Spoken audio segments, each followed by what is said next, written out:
Hi, I'm your host Misery, and today we are doing the... Hi, I'm your host Misery, and today we are doing the Midsomer Murders map. And I'm your host Misery. While filming this segment, didn't take into account the echo in the hall. So I had to refilm pretty much all the audio. Originally I had a lot of jokes about moving and things like that.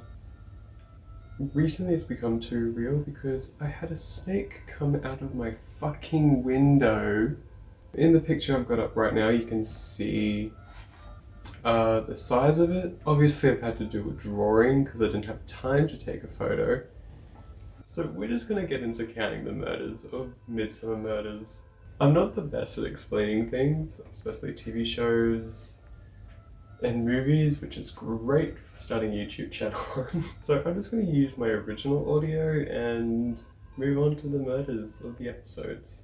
So Midsomer Murders is about a detective, Tom Barnaby, and a revolving constable that assists him, and they solve crimes. What crimes? Murder. So if you know me, I love a murder mystery. Agatha Christie, Clue, movie, Cluedo, the game, and of course Murder, She Wrote and Midsomer Murders. It was with my season 3 DVD set that I got a little map with it. I'm going to try and keep spoilers for the show at a minimum, but that being said, we're going to spoil a fair bit. Obviously because we're going to be counting the murders in all the villages in Midsomer. Points of interest for this episode are going to be Badger's Drift, Midsomer Mallow, and we'll get to it. No! Off that! Stop it!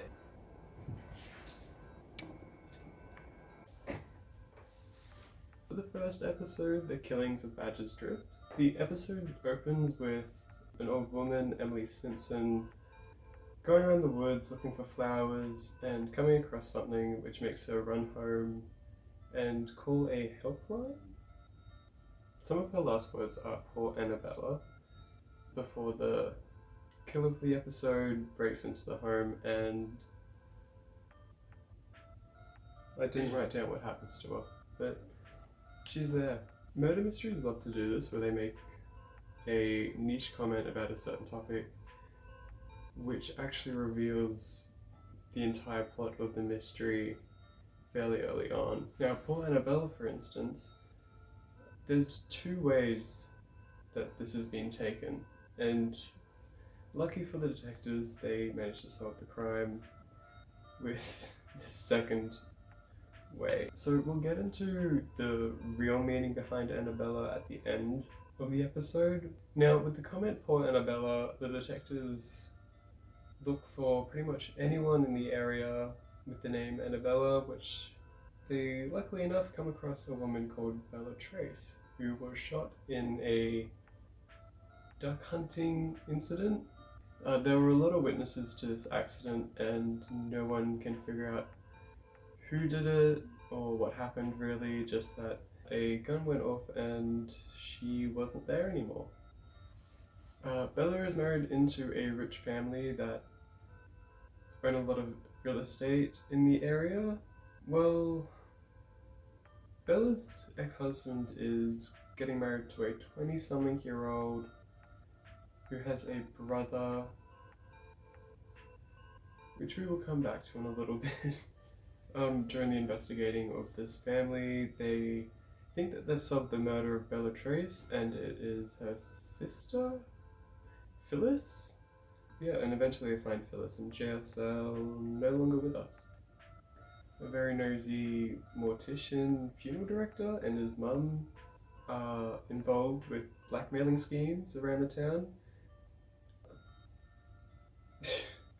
They too are in an incestuous relationship. Very bad boy bunny.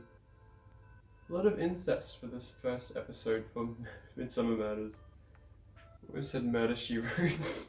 Eventually, it is revealed that the entire episode is orchestrated by these incest twins or just brother and sister that were trying to scheme their way into the family and get money. Now about the reveal. Oh god, where did I write these notes?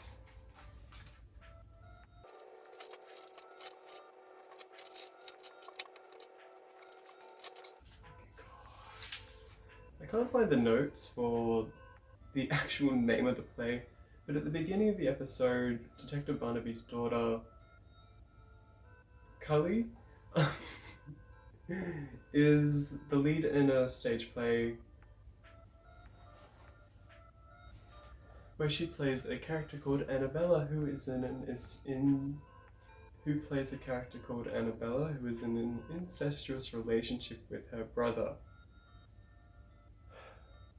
If Tom Barnaby might have listened to his daughter a bit more when talking about her play, he probably could have solved this mystery a lot sooner and spared the lives of about 5 or 6 people. Well, 4 people, 2 of them are already dead.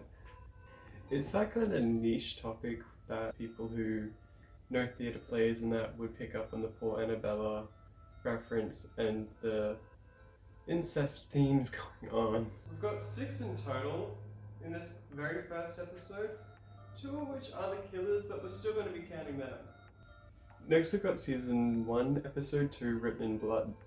Set in the town of Midsomer Worthy, we have a complex story perpetrated by a village writers' circle, featuring conniving teens. What the fuck have I written? Conniving teens, unhappy writers, dragons, cat allergies, cross-dressing. No incest this time.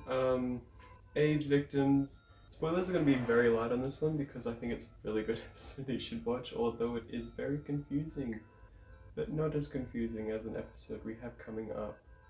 So for the count on this episode, we've got a suspicious writer that, questionable morals, ex-psychiatrist using his patient's notes to write books, cross-dresser, and an old lady out of a window. We didn't count the, victim, because he died elsewhere.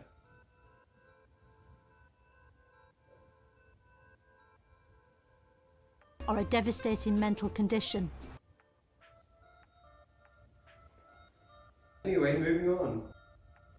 The third episode we're going to be talking about today is set in Midsomer Mellow. It is season 3, episode 3, Judgment Day. This episode is jam-packed with people I recognized. We've got Elizabeth from Keeping Up Appearances. Elizabeth! Orlando Bloom.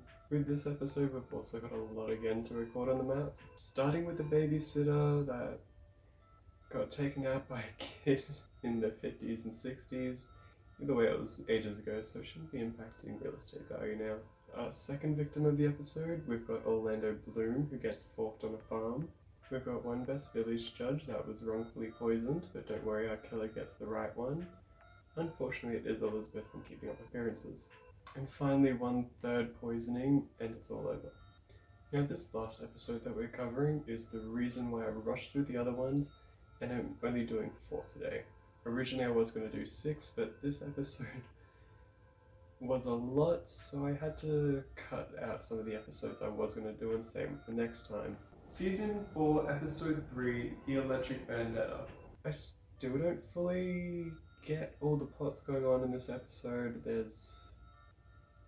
For a Midsomer Murders episode, there's a lot going on. So I'm not even going to really try to explain it. I was going to. I had a big breakdown. But then I had a big breakdown. We've got 6 more stickers to add to the map. In Midsomer Parva. I had to watch this episode a few times to understand what was going on, and to be honest, I still don't fully get it. But either way, here are the deaths. We've got 2 old naked guys found in a crop circle on different days. Ooh. So we're going to use the beautiful and donut sticker. Watch the episode, you'll get it. We've got an old lady to add to the map, but she died of old, so it doesn't really count. Also going on in this alien story is a spooky haunted house. The only reason I bring it up is because an old man gets pushed down some stairs.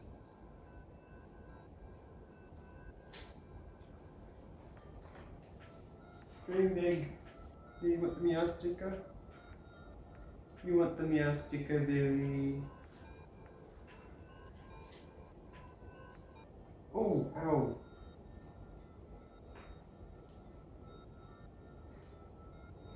Who's next?